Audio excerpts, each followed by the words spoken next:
Covid second wave మొదలైన తర్వాత జిల్లాలో కేసులు పెరుగుతున్నాయని అధికారులతో కలిసి జిల్లా వ్యాప్తంగా నియంత్రణకు అన్ని చర్యలు తీసుకుంటున్నామని కలెక్టర్ పోల భాస్కర్ తెలిపారు. ఒంగోలులోని స్పందన భవనంలో ఏర్పాటు చేసిన మీడియా సమావేశంలో ఆయన పాల్గొని మాట్లాడారు.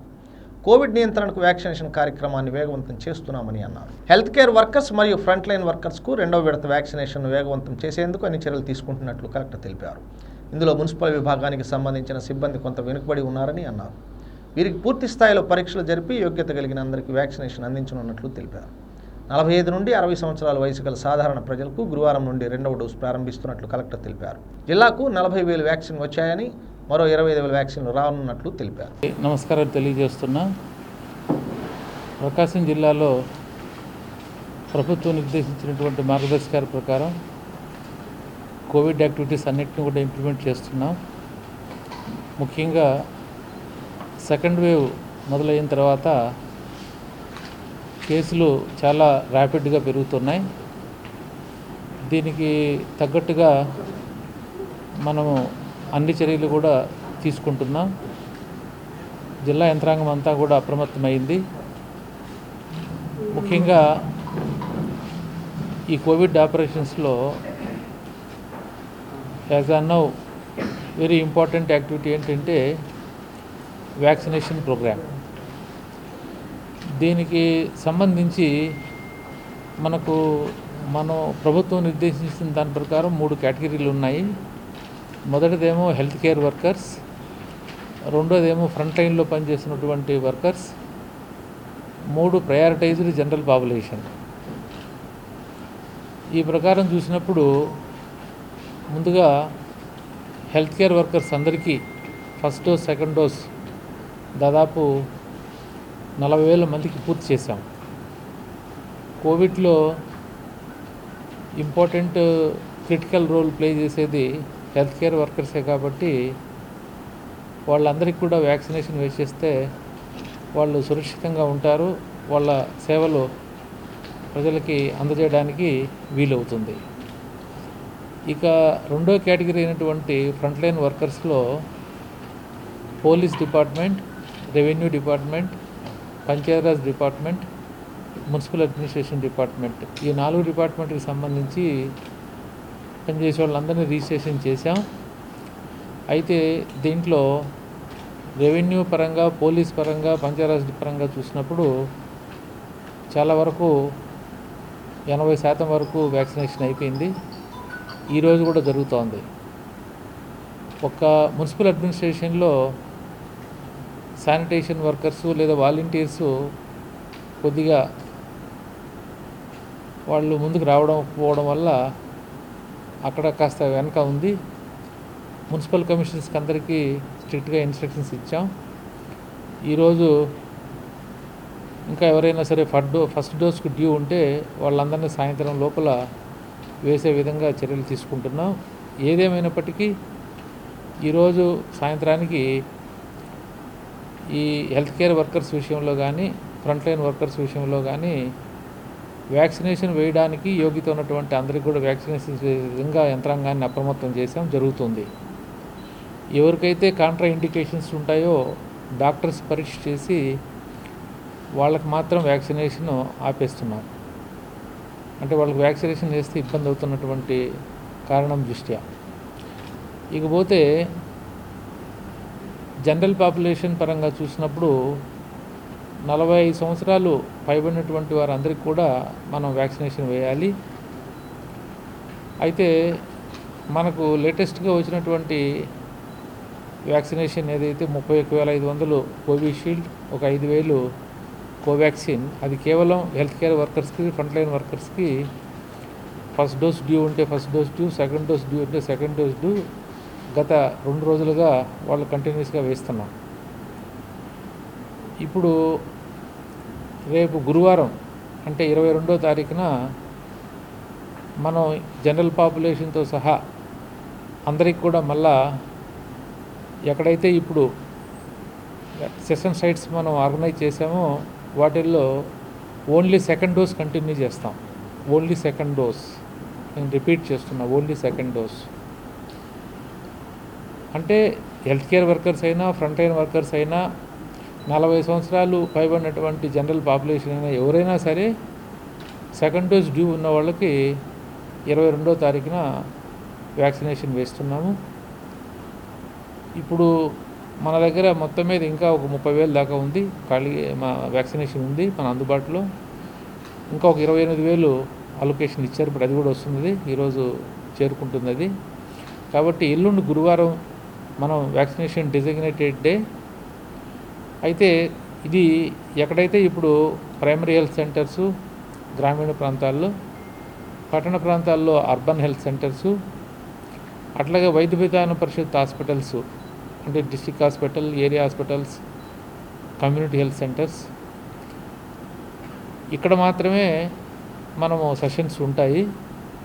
కాబట్టి ఇంకా హెల్త్ కేర్ వర్కర్స్ కానీ ఫ్రంట్ లైన్ వర్కర్స్ కానీ ఫస్ట్ డోస్ తీసుకున్నటువంటి జనరల్ పాపులేషన్ ఎవరైనా అందరూ కూడా ఈ గురువారం కేవలం సెకండ్ డోస్కి మాత్రమే వచ్చి మీరు వ్యాక్సినేషన్ వేయించుకోవాల్సిందిగా ఈ సందర్భంగా మనం చేస్తున్నా.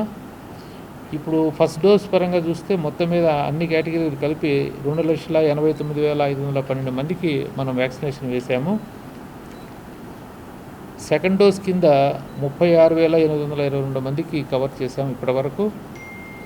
మొత్తం మీద డోసెస్ పరంగా చూస్తే ఫస్ట్ డోస్ సెకండ్ డోస్ టోటల్గా 3,26,334 మందికి మనం వ్యాక్సినేషన్ వేయడం జరిగింది. గురువారం జరిగేది మాత్రం కేవలం సెకండ్ డోస్కి మాత్రమే. ఏ కేటగిరీ వాళ్ళు అయినా సరే, నాకు తెలిసినంత వరకు health care workers first second డోసులు అయిపోయినాయి. ఫ్రంట్ లైన్ వర్కర్స్లో ఇంకా కొంతమంది డ్యూ ఉండొచ్చు. జనరల్ పాపులేషన్లో ఎక్కువ మంది సెకండ్ డోస్కు డ్యూ ఉన్నారు. సో అందువల్ల వచ్చినటువంటి వ్యాక్సిన్ని మనం సద్వినియోగం చేసుకోవాలంటే 1-2 డోసులు వేసి మళ్ళీ 2 వారాలు ఆగితే తప్ప ఈ వ్యాక్సినేషన్ వల్ల మనకు వచ్చేటువంటి ఇమ్యూనిటీ రాదనమాట. సో అందువల్ల మనం 2 డోసులు వేసే వాళ్ళ సంఖ్యను పెంచేదానికి గురువారం సెకండ్ డోస్కి మాత్రమే పెట్టామని ఈ విషయాన్ని అందరూ కూడా గుర్తిరగాలని చెప్పి మనవి చేస్తున్నాం. ఇంకపోతే కోవిడ్ యాక్టివిటీస్లో భాగంగా క్షేత్రస్థాయిలో మనకు చేయాల్సినటువంటి యాక్టివిటీస్ చాలా ఉన్నాయి. ప్రధానంగా కమ్యూనిటీని సర్వేలెన్స్లో పెట్టుకోవడం చాలా ముఖ్యం.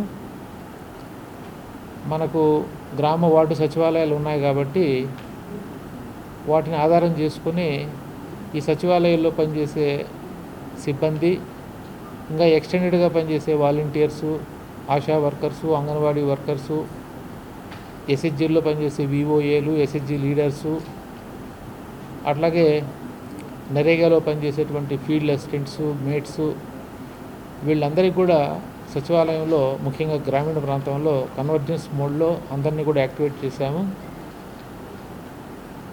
సర్వేలెన్స్లో మనం అందరినీ ఉంచాము కమ్యూనిటీని. ఎవరికైనా సరే సిమ్టమ్స్ ఉన్నటువంటి వాళ్ళు కానీ లేదా ట్రావెల్ హిస్టరీ ఉన్నటువంటి వాళ్ళు కానీ ఏవైనా కోవిడ్ వచ్చేటువంటి అవకాశాలు ఉన్నాయి లేదా ఆ లక్షణాలు కాస్త ప్రస్ఫుటం అవుతున్నాయని చెప్పి ఎవరికైనా సరే గోచరించిన వెంటనే వాళ్ళని మనం డిటెక్ట్ చేసి వాళ్ళను మనం హోమ్ క్వారంటైన్లో పెట్టుకొని టెస్టింగ్ చేసి నిర్ధారణ చేసే విధంగా మనం సర్వేలెన్స్ యాక్టివిటీస్ను గట్టిగా క్షేత్రస్థాయిలో మానిటర్ చేస్తున్నాము. ఇంకా రెండో ఇంపార్టెంట్ యాక్టివిటీ టెస్టింగ్ చేయడం. ఇప్పుడు పాజిటివిటీ రేట్ ఎక్కువైంది. కమ్యూనిటీలో ఇన్ఫెక్షన్ ఉన్నటువంటి వాళ్ళు బాగా ఉన్నట్టు మనకు అర్థమవుతుంది. కాబట్టి ఈ టెస్టింగ్ విషయంలో మనం ప్రయారిటీ చేశాము.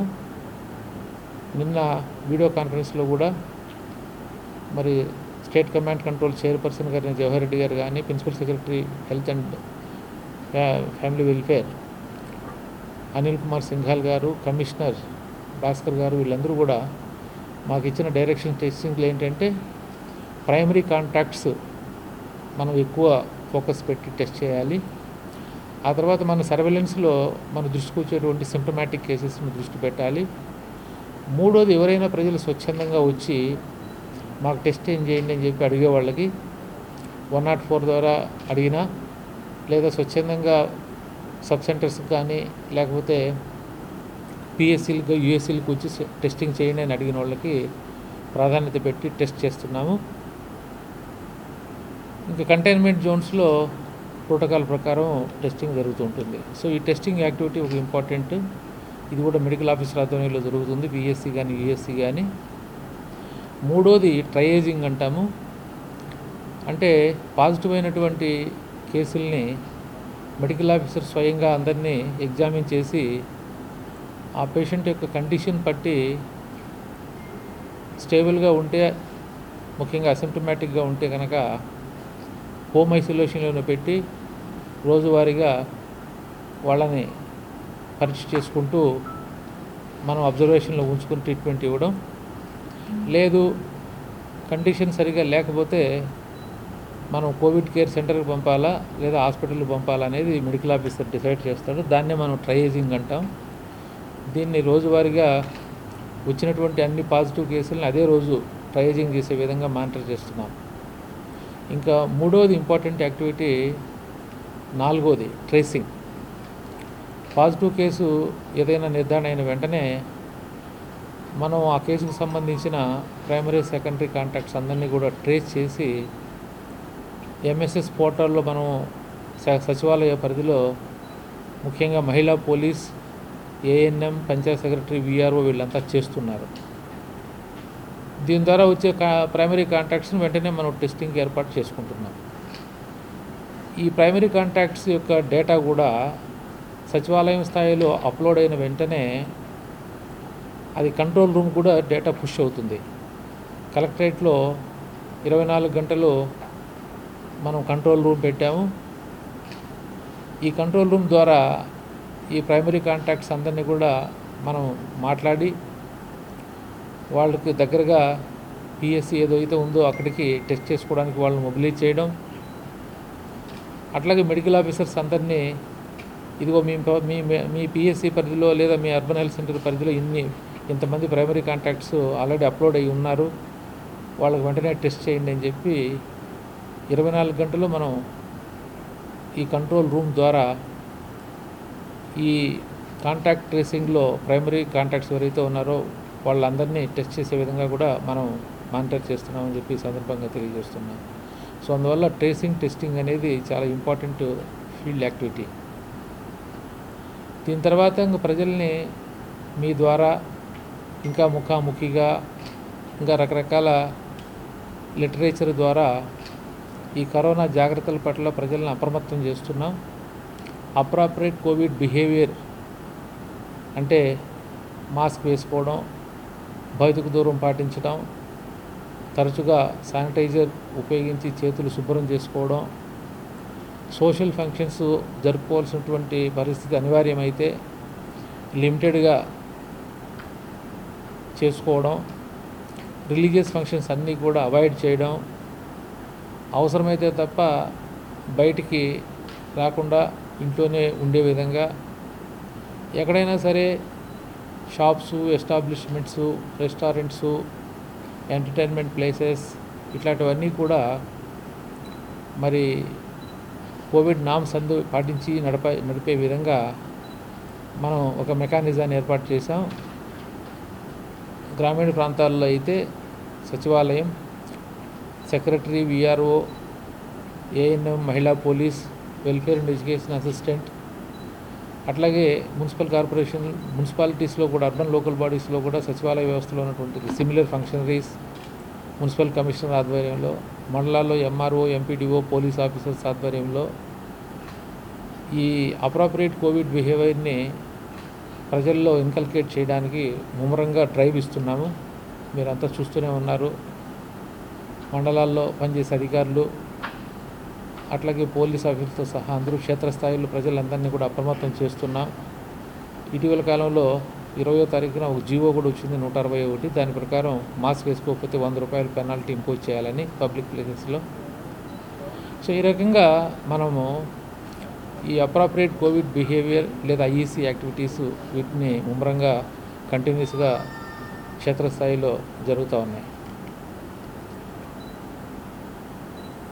ఇక కంటైన్మెంట్ జోన్స్ ఎక్కడైతే మనం డిక్లేర్ చేస్తున్నామో అక్కడ ఈ కంటైన్మెంట్ ఆపరేషన్స్ ఫోకస్గా ఇంప్లిమెంట్ చేసే విధంగా కూడా మండల స్థాయిలో యంత్రాంగం, tahsildar, police officer, medical officer వీళ్ళు కోర్ ఆఫీసర్స్ సెక్రటరియట్లో పనిచేసే సిబ్బంది ద్వారా ఈ కంటైన్మెంట్ జోన్స్లో ఏవైతే మనం మెజర్స్ అన్నీ ఇంప్లిమెంట్ చేయాలో ఇవన్నీ చేస్తున్నాం. సో ఇట్లా ఇప్పుడు నేను చెప్పినటువంటి ఈ విషయాలన్నీ కూడా సర్వేలెన్స్ కానీ, టెస్టింగ్ కానీ, ట్రేసింగ్ కానీ, ట్రయేజింగ్ కానీ, తర్వాత ఐఈసీ యాక్టివిటీసు లేదా కోవిడ్ బిహేవియర్ కానీ, కంటైన్మెంట్ ఆపరేషన్స్ కానీ, ఇవి క్షేత్రస్థాయిలో జరిగే కార్యకలాపాలు.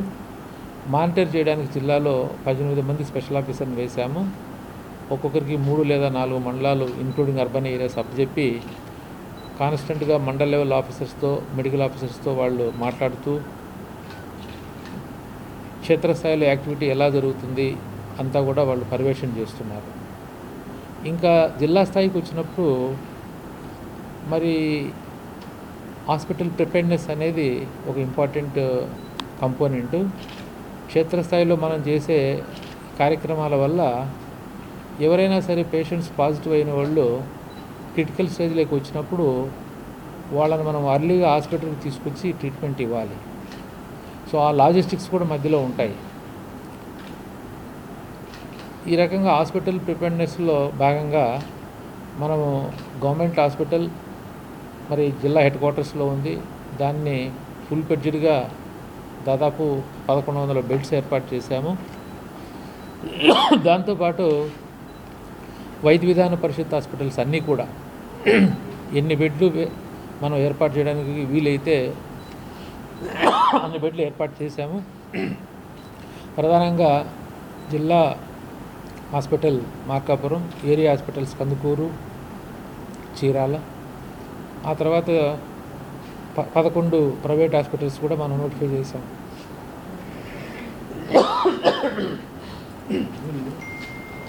దీంట్లో నుంచి ఏదో వస్తుంది.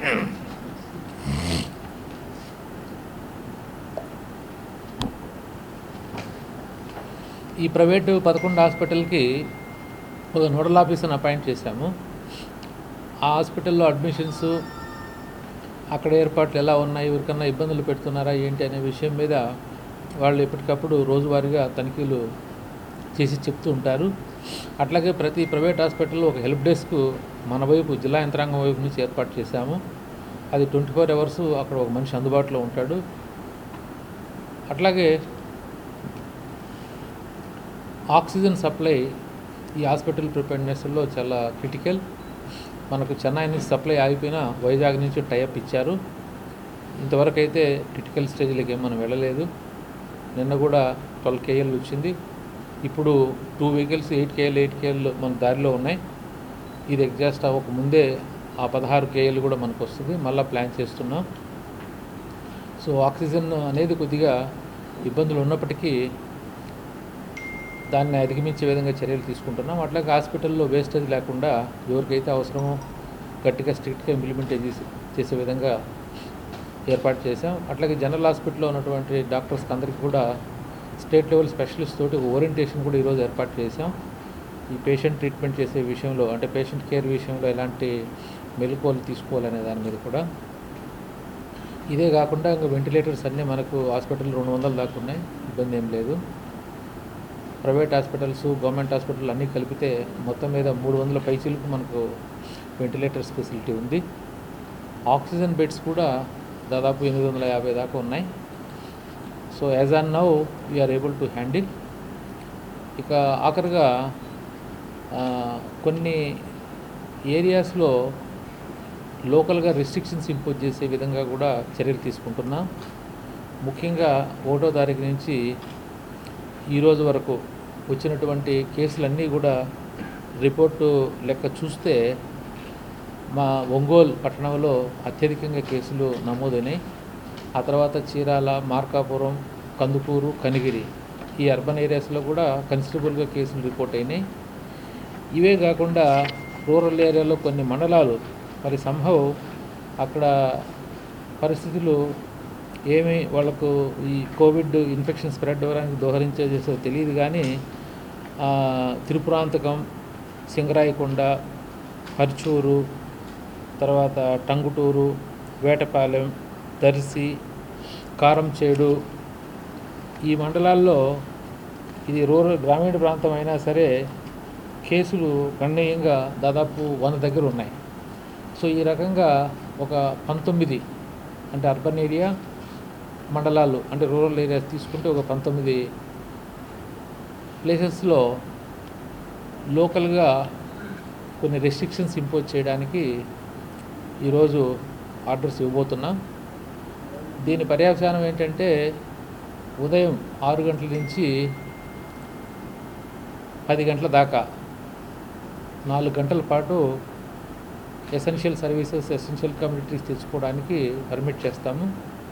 10 గంటల నుంచి సాయంత్రం 4 గంటల దాకా టోటల్గా movement of the people activity అంతా కూడా క్లోజ్ చేసే విధంగా చర్యలు తీసుకుంటాం.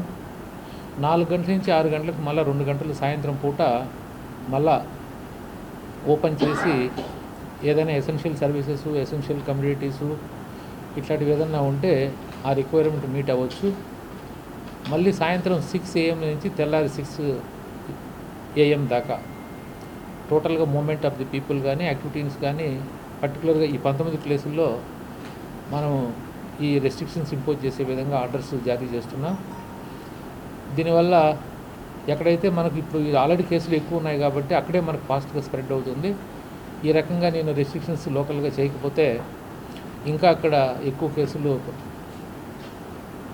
ఉత్పన్నం అవ్వడం కాకుండా ఆ ప్లేసులకి ఇతర జిల్లాల నుంచి వెళ్ళే వాళ్ళు ఎవరన్నా వెళితే వాళ్ళు కూడా ఇన్ఫెక్షన్ గురవుతారు. సో అది కూడా ఒక చర్య తీసుకుంటున్నానని చెప్పి ఈ సందర్భంగా తెలియజేస్తున్నా. ఇంకా మ్యాన్ పవర్ విషయంలో కూడా గవర్నమెంట్ పర్మిషన్ ఇచ్చింది. గతంలో మనం కోవిడ్ కోసం ప్రత్యేకంగా అపాయింట్మెంట్ చేసిన వాళ్ళు 6 నెలల తర్వాత వాళ్ళందరినీ కూడా ఆగిపోమన్నాం.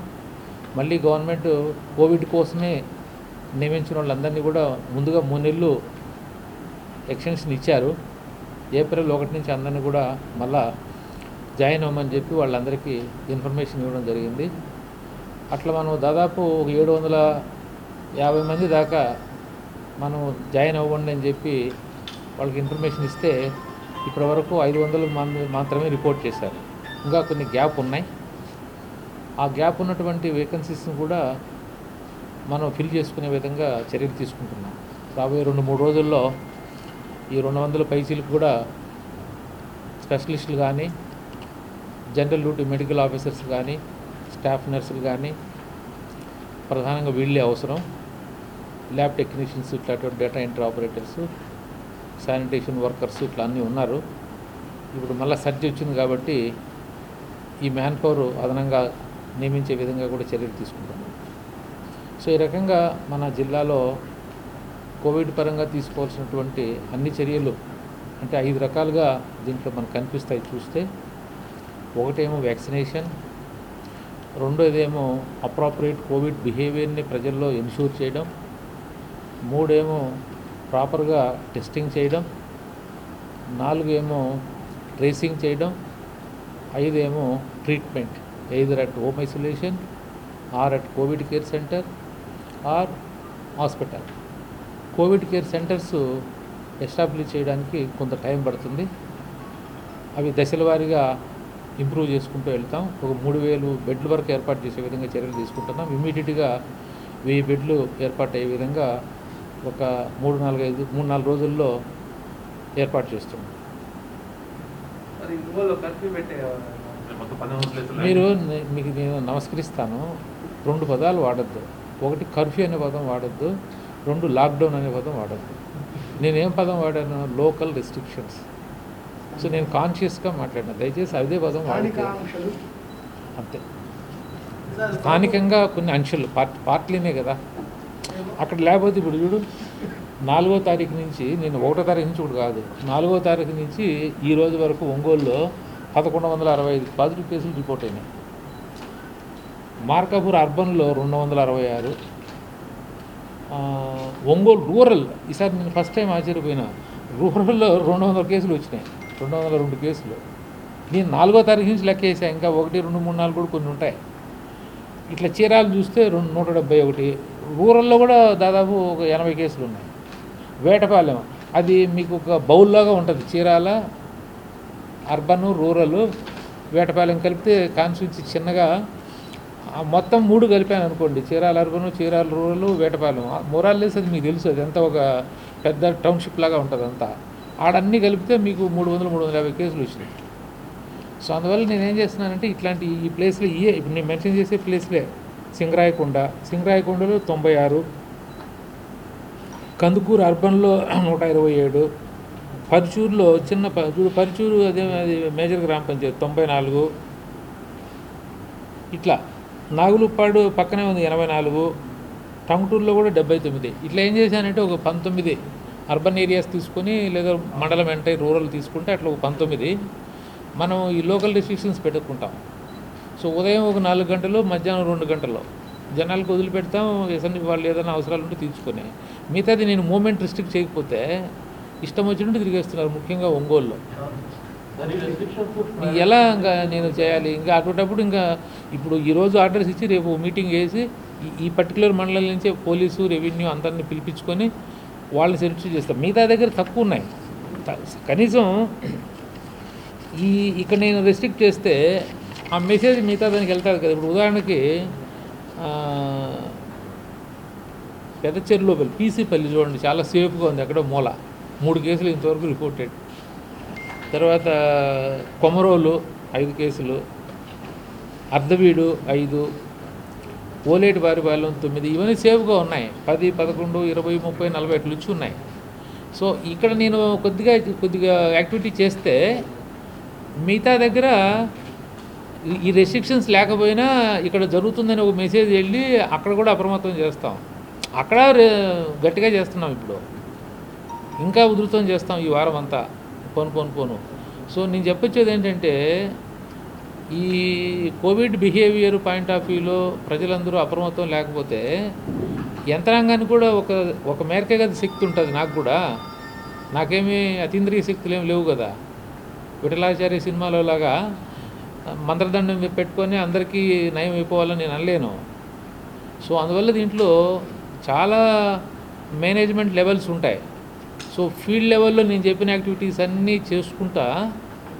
ఇక్కడ అల్టిమేట్ ఆబ్జెక్ట్ ఏంటంటే కేసు ఏదైనా సరే క్రిటికల్ స్టేజ్కి వస్తే అది హాస్పిటల్కి అర్లీగా ప్రజెంట్ చేయడం.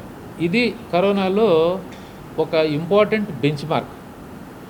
కేసు అర్లీగా హాస్పిటల్ ప్రజెంట్ అయితే 100కి 100% నేను చెబుతున్నా, ఏదైనా వాళ్ళకి కోమార్బిడ్ కండిషన్లో వైటల్ ఆర్గాన్ ఏదైనా ఇబ్బంది, దట్టు ఓన్లీ లంగ్స్కి సంబంధించి ఏదైనా ఇబ్బంది ఉంటే తప్ప వాళ్ళకి ఏం కాదు.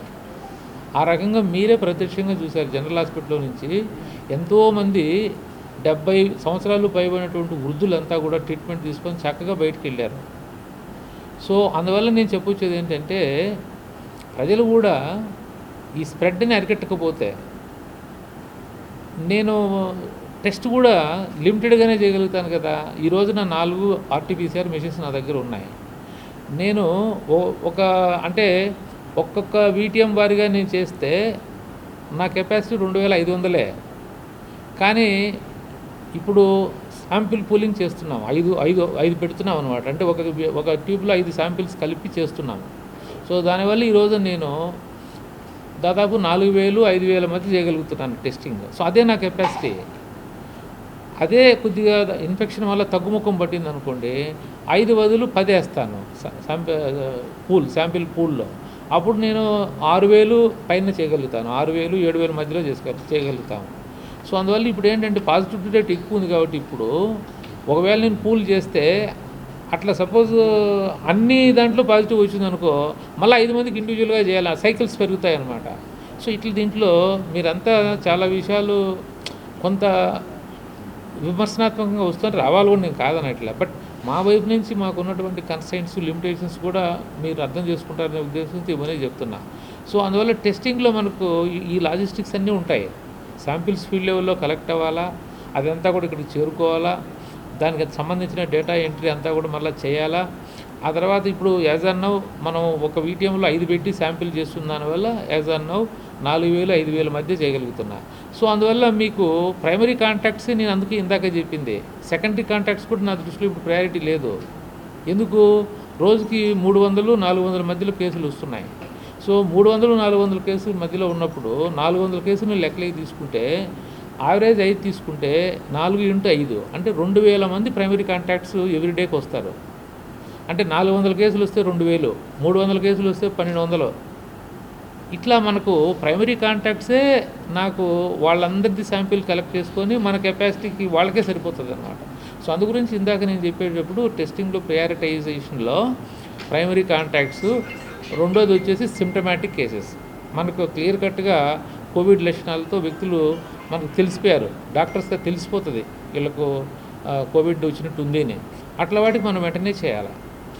కానీ కొంతమంది సొంతంగా వాళ్ళు కోవిడ్ లక్షణాలు ఉన్నాయని చెప్పి స్వచ్ఛందంగా ముందుకు వచ్చి మాకు టెస్ట్ చేయండి అని వస్తారు. వాళ్ళు కూడా నిజంగా వాళ్ళు ధైర్యంగా వస్తున్నారు కాబట్టి ఎంకరేజ్ చేయాలి వాలంటరీగా వచ్చే టెస్టింగ్ని. దానికి మనం ఈ 3 ప్రయారిటీస్కి ఇప్పుడు నేను టెస్టింగ్లో చేయగలుగుతున్నా. సో మీ ద్వారా ప్రజలుగా ఏమా ఇవాళ అంతా ప్లాన్ చేస్తున్నాము. అంటే ఇప్పుడు ఈ డేటా అంతా తీసుకొని అంతా ఇవాళ నుంచి కానీ రేపటి నుంచి కానీ ఒకసారి మళ్ళీ మీటింగ్ చేసుకోవాలి కదా. నేను పోలీసు దీంట్లో ఎక్కువ పోలీసు, రెవెన్యూ ఇన్వాల్వ్ అవ్వాలా, పంచాయతీరాజ్ ఈ 3 డిపార్ట్మెంట్స్ ఇన్వాల్వ్ అవుతాయి.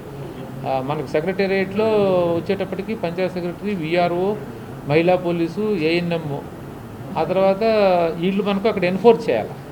ఇదంతా కూడా మండల స్థాయిలో MRO, police officer, EOPRD, MPDO, education institutions ఇవన్నీ ఉంటే ఎంఈఓ అట్లా అంతా వేసి పెట్టానమాట ఎవరెవరు ఏం చేయాలనేది. సో అందువల్ల వీళ్ళందరినీ డిస్టిక్ లెవెల్లో ముందు ఈ కన్సర్న్ డిపార్ట్మెంట్ ఆఫీసర్స్ అందరిని కూర్చోబెట్టి ఓరియంటేషన్ ఇచ్చి ఇంపోజ్ చేసి మనం అప్పుడు ఎట్లయితే కొద్దిగా గట్టిగా అక్కడ కొద్దిగా మనం ప్రజలకు కూడా అన్నీ చెప్పి అక్కడ ఉన్న పీపుల్స్ రిప్రజెంటేటివ్ కూడా మనం ఒక చిన్న మీటింగ్ చేసుకుని వాళ్ళకు కూడా ఈ అవసరమైతే అవసరం అంతా తెలియపరిచి సహకరించాలని చెప్పి రిస్ట్రిక్ట్ చేస్తాం. ఎక్కడ మనం తీసుకునేది ఇప్పుడు ఓన్లీ 19 కదా. చిన్న డౌట్, ఇప్పుడు కోవాక్సిన్ అండ్ కోవిషీల్డ్ అని చెప్పేసి 2 టైప్స్ ఇస్తున్నారు. ప్రజల్లో ఎప్పటి నుంచో ఒక అపోహ ఉంది, కొన్ని సంఘటనలు కూడా జరిగి ఉన్నాయి. కోవిషీల్డ్ వల్ల సైడ్ ఎఫెక్ట్స్ ఉన్నాయి, కొద్దిగా ప్రాబ్లమేటిక్గా ఉందని చెప్పేసి అందుకని కోవాక్సిన్కి ఎక్కువ మంది ప్రిఫర్ చేయడం జరిగింది. అది కాక నిన్న ఈ మధ్య కోవిడ్ కోసం అని చెప్పేసి కోవిషీల్డ్ ఇంజెక్షన్స్ ఇస్తున్నప్పుడు కొద్దిగా కొంతమంది కూడా వెనక తగ్గడం కూడా జరిగింది సార్ క్యాంపుల దగ్గర. అంటే నేను నేను బేసికలీ అడ్మినిస్ట్రేషన్ చూసే ఆఫీసర్ని అయినా గత 2 సంవత్సరాలుగా నేను ఈ కోవిడ్ మేనేజ్మెంట్ చేస్తున్నాను కదా. కోవిషీల్డ్కి కోవాక్సిన్కి డిఫరెన్స్ ఏంటంటే కోవిషీల్డ్ యాక్టివ్గా ఉన్నటువంటి వైరస్ను ఉపయోగించి చేసింది, కోవాక్సిన్ అనేది డెడ్ వైరస్తో చేసిందనమాట. సో నన్ను అడిగితే కోవిషీల్డ్ అనేది యాక్టివ్గా ఉన్నటువంటి వైరస్ కాబట్టి అది బాడీలోకి వెళ్ళిన తర్వాత కొంత ఎఫెక్ట్ ఇస్తుంది. అది నన్ను అడిగితే అది ఎఫెక్ట్ ఇవ్వడమే కరెక్ట్, అది పని చేస్తున్నట్టు అర్థం. అది అలా ఎఫెక్ట్ ఇవ్వకపోతే సైలెంట్గా లోపల ఉంటే అది పని చేయనట్టు లెక్క. సో అందువల్ల ఎక్స్టర్నల్గా మనం ఒక ఎలిమెంట్ని పంపిస్తే బాడీకి రియాక్ట్ అవుతుంది కదా, దానికి సంబంధించి సర్దుకుంటుంది కదా బాడీ కొద్దిగా, అవే సైడ్ ఎఫెక్ట్స్. అవి ఈవెన్ మనం చిన్నపిల్లలకి వేసే పల్స్ పోలియో డ్రాప్స్ వల్ల కూడా పిల్లలకి కొంత ఫీవర్ వస్తుంది, లేకపోతే కొంత ఏదో నలత అవుతుంది. కాబట్టి నేను ఏమంటున్నానంటే నేను మీకు ఘంటాపాతంగా ఈ కోవిడ్ వ్యాక్సిన్కి సంబంధించి ఒక విషయం చెప్పగలను. ఇంతవరకు 2, 3 కేసులు ఏవైతే వ్యాక్సిన్ వేసుకున్నటువంటి వాళ్ళు ఎవరైతే చనిపోయారో వాళ్ళ టోటల్ దాన్ని అనాలిసిస్ చేయించాను నేను. Not at all because of Covid వాళ్ళు చనిపోయినారని చెప్పలేదు, అది ఎక్స్పర్ట్ డాక్టర్స్ చెప్పారనమాట. ఇప్పుడు బెస్ట్ ఎగ్జాంపుల్ కేసు ఇప్పుడు ధనలక్ష్మి అనే అమ్మాయిని బీడీఎస్ ఈ రోజుకు గవర్నమెంట్ తీసుకొని వ్యాక్సిన్ వేసుకున్న తర్వాత ఆ అమ్మాయికి ఏదో ఇబ్బంది అయిందనే ఉద్దేశంతో మేము ఆమె రక్షించడానికి సేవ్ చేయడానికి కోపాల హాస్పిటల్ పంపించి దాదాపు 17 లక్షల బిల్ అయింది. సో గవర్నమెంట్ రాసాము, వాళ్ళు రిలీజ్ చేస్తున్నారు. అపోలో వాళ్ళు కూడా అడుగుతున్నారు నన్ను. నేను అపోలో హాస్పిటల్ డాక్టర్స్ అంతా మాట్లాడితే అది వ్యాక్సినేషన్ వల్ల ఆమెకి ఏమీ జరగలే. ఆమెకు భయంకరమైనటువంటి ఇన్ఫెక్షన్ ఉన్నింది. ఆమె యూరినరీ గైనిక్ రిలేటెడ్ సంబంధించి ఆమెకు ఇన్ఫెక్షన్ భయంకరంగా ఉన్నింది, అది కిడ్నీ దాకా ప్రాకింది. సో దానివల్ల ఆమె బాగా రెస్పాన్స్ అనేది ట్రీట్మెంట్కి బాగా డౌన్ అయిపోయింది. అటువంటిది అడ్వాన్స్డ్ ట్రీట్మెంట్ అవసరం వచ్చి ఇక్కడ లేకపోతే మనం అక్కడ పంపిస్తే అమ్మాయి ఆల్మోస్ట్ చచ్చి బతికిందనమాట. సో అది కూడా ఫైనల్గా అపోలో డాక్టర్స్ కానీ మన డాక్టర్స్ కానీ అందరూ తెలిసింది ఏంటంటే that is not because of vaccine. అట్లాగే ఇంకొక అంగన్వాడీ వర్కర్ అంతే, ఆమె క్యాన్సర్ పేషెంట్, క్యాన్సర్ ట్రీట్మెంట్ తీసుకుంటుంది. ఎంతమందికి తెలుసు ఆ విషయం? తర్వాత ఈ వ్యాక్సిన్ వేసుకోకముందు ఆమె there is on record she went to Tirupati for cancer treatment. So she is chronic cancer patient అనమాట. అట్లాగే మన ఎంపీడీ గారు ఒక ఆయన హార్ట్ అటాక్తో చనిపోయారు. సో నేను వచ్చేది ఏంటంటే వ్యాక్సినేషన్ వేసుకున్న దానివల్లనే చనిపోయినారనేది ఇంతవరకు ఏమీ నిర్ధారణ కాలేదు ఎక్కడా కూడా, as far as Prakasam district is concern. అవి ఎన్ని అయినాయి ఇప్పుడు? 2, 3 కదా ఏళ్ల మీద లెక్క పెట్టేటి. మనకి నీకు నేను లెక్క చెప్పింది ఏమి? 3,26,344 మందికి కదా నేను వ్యాక్సిన్ వేసాను. ఈ 3 లక్షల్లో 3,24,000 మందిలో వాళ్ళు ఎవరికో కోమార్బిడ్ కండిషన్లో ఉండి వాళ్ళకు వైటల్ ఆర్గాన్స్ ఆల్రెడీ వాళ్ళు సఫర్ అయ్యేటువంటి వాళ్ళు ఇబ్బంది పడితే ఒకరో ఇద్దరు, దాని గురించే మనం ఎక్కువ మాట్లాడతాం. 3,26,330 మంది, 34 తీసేస్తా, ఆ 30 మంది బాగున్నారు కదా. సో దయచేసి మీరు వ్యాక్సిన్ను ప్రమోట్ చేయాలి. మనం వేరే మార్గం ఏమని చెప్పండి. పోనీ ఇప్పుడు ఎవరైనా ఇప్పుడు గ్రామ స్థాయిలో మొన్న ఒకరోజు 50,000 వేసిస్తాం ఒకరోజే. గతంలో ఏమి మనం ఈ అర్బన్ హెల్త్ సెంటర్స్లోనో లేకపోతే పిహెచ్సిలోనో సెషన్ పెట్టి మీరు రండి అన్నాం. నిజంగానే ఎండాకాలం ఒక రకరకాల కారణాల చేత ప్రజలు బహుశా దూరం కాబట్టి రాలేకపోయారు అనిపించింది. ఎప్పుడైతే ముఖ్యమంత్రి గారు ఒక రివ్యూ తీసుకొని మనం డిసెంట్రలైజ్ చేద్దాం, మన సెక్రటరియట్లో పెడదామని చెప్పి మళ్ళీ మాకు పాలసీ మార్చుకున్నాక మనం సెక్రటరియట్ వారిగా సెషన్ ప్లాన్ చేస్తే ఊళ్ళో ఉన్న వాళ్ళంతా వచ్చి చేసుకున్నారు. దానికి ఎగ్జాంపుల్ ఒకే రోజు 50,000 అయిపోయింది జనరల్ పాపులేషన్కి. ఒక్కరోజు అంతా 50,000 వేసేసాం. ఇక్కడ నేను చెప్పొచ్చేది ఏంటంటే మనకు సెక్రటరియట్ వారిగా ఈ వ్యాక్సినేషన్ మీద మనం చెప్తానే ఉన్నాం ప్రజలకి, ఏం కాదు వేయించుకోండి అని. ఫైనల్గా ప్రజలు ఏం చేసింది, దానికి కరెక్ట్గా అదే టైంకి సెకండ్ వేవ్ కొద్దిగా వచ్చింది. సో ఈ రెండు కోయిన్సైడ్ అయ్యేటప్పటికీ మనం వ్యాక్సినేషన్ వేయడం మొదలు పెట్టడం, తర్వాత బిగినింగ్లో కాస్త విముఖత కనిపించినా సెకండ్ వేవ్ వచ్చేటప్పటికి జనాలు ఇప్పుడు ప్రిపేర్ అయిపోయారు. ఇప్పుడు ఏమైంది, వ్యాక్సినేషన్ వేయండి అని మన దగ్గరికి వస్తుంది. అప్పుడు వ్యాక్సినేషన్ సడన్గా ప్రొడక్షన్ ప్రాబ్లం వచ్చింది. సో అందువల్ల మనం కంటిన్యూస్గా వ్యాక్సినేషన్ ప్రోగ్రామ్ చేయలేకపోతున్నాం. ఇప్పుడు ఈరోజు health care workers, front line workers ఎందుకు ప్రయారిటీ? వాళ్ళు కదా ఇప్పుడు ముందుండి వీళ్ళకి అందరికీ వ్యాక్సినేషన్ వేయాలన్నా ఈ పాజిటివ్ కేసులన్నీ కూడా ఎవరన్నా వస్తే వాళ్ళ ఇంటికి పోయి కాంటాక్ట్ ట్రేసింగ్, టెస్టింగ్ అంతా వీళ్ళు హ్యాండిల్ చేయాలి కదా అవన్నీ యాక్టివిటీస్. అందువల్ల వీళ్ళు సురక్షితంగా ఉండాలి కదా, అందుకు వీళ్ళకి 100% వేయాలని గవర్నమెంట్ డిటర్మైన్. అందువల్ల వాళ్ళు కొన్ని కారణాల చేత భయపడతా ఉన్నా కూడా బలవంతంగా మేము ఏదో రకంగా నచ్చజెప్పి వాళ్ళని అందరినీ తీసుకొస్తున్నాం. ఇప్పుడు హెల్త్ కేర్ వర్కర్స్ 0 అయిపోయింది, అందరికీ వేసేసాం. ఒక్క ఫ్రంట్ లైన్ వర్కర్స్ విషయంలో మున్సిపల్ అడ్మినిస్ట్రేషన్లో శానిటేషన్ సంబంధించిన వాళ్ళు కొంత వెనకబడి ఉన్నారు తప్ప మిగతా అంతా గేరప్ అయిపోయింది. ప్రజల్లో అయితే అవగాహన వచ్చేసింది. ఇప్పుడు ఎంతోమంది వృద్ధులు మనం వ్యాక్సినేషన్ ఇచ్చుకుంది మనం ఫోటోలు చూస్తున్నాం కదా. సో ఇప్పుడు మన ఉద్దేశం ఏమి, 2 డోసులు వేసుకుని 2వ డోసు అయిన 2 వారాల తర్వాత కానీ ఈ వ్యాక్సినేషన్ వల్ల వచ్చే ప్రయోజనం మనకు రాదనమాట. సో అందువల్ల మనం ఏం చేయాలని, కొంతమందినైనా సరే 2 డోసులు వేసేసి మనం వాళ్ళని సేఫ్ సైడ్లో పెట్టేసుకుంటే వాళ్ళు అట్లీస్ట్ సేఫ్గా ఉంటారనమాట. సో అందువల్ల మనకు ఇప్పుడు వచ్చే 28,000 ఇప్పుడు బ్యాలెన్స్ మా చేతిలో కొంత ఉంది. అది కలిపి గురువారం రోజున ఓన్లీ సెకండ్ డోస్ పెట్టాం. సో ఆ సెకండ్ డోస్ డ్యూ ఉన్న వాళ్ళంతా వచ్చి సెకండ్ డోస్ వేసుకుంటే అది ఇప్పుడు సెకండ్ డోసు అందరూ వేసుకున్నంత 36,822. సో రేపు 50,000 ప్లాన్ చేశాను గురువారం రోజున. సో ఆ 50,000 మందికి సెకండ్ డోస్ వేసేస్తే దాదాపు 1,00,000 మందికి మనం రీచ్ అవుతాం. సో ఆ 1,00,000 మందికి ఫస్ట్ సెకండ్ అయినట్టు లెక్క.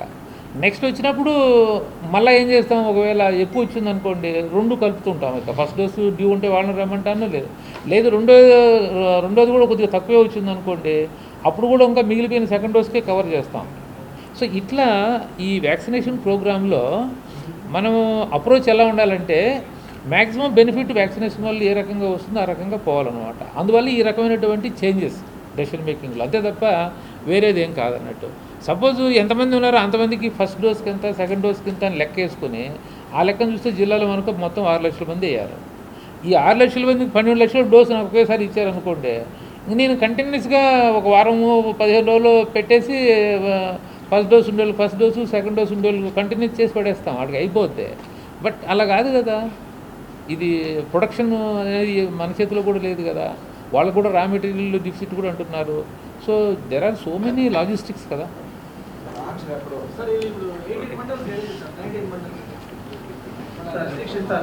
ఇస్తాం, అది నేను కమ్యూనికేట్ చేస్తాను.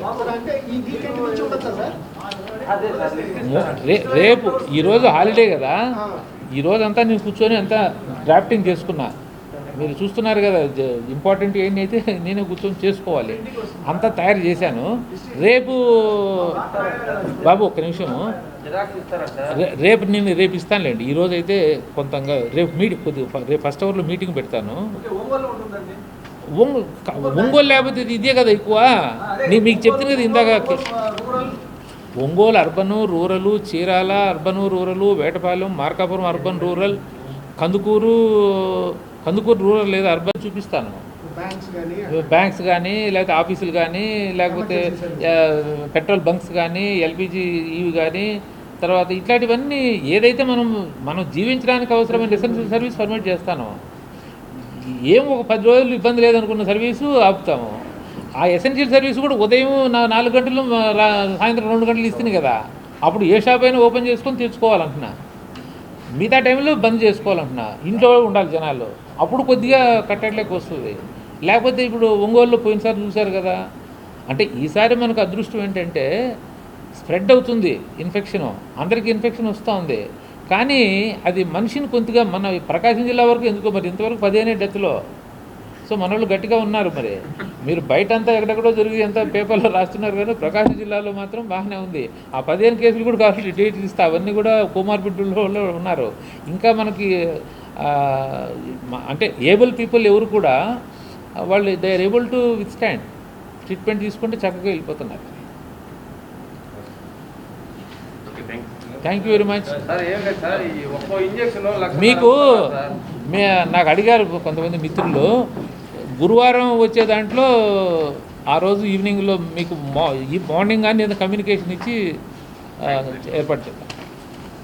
మీరు మైకులు పెట్టారు సార్, కోవిడ్ ఇంజెక్షన్ ఒక్కోటి 1,50,000 అమ్ముతున్నారు. ఎక్కడ ఆల్రెడీ ఫోన్ చేసి చెప్పినా కూడా ఎక్కడ అంటున్నా ఉన్నారు సార్, షాపులు, మెడికల్ షాపులు. కోవిడ్ ఇంజెక్షన్ అంటే 1,50,000 సార్. రెమిడెసివిరా?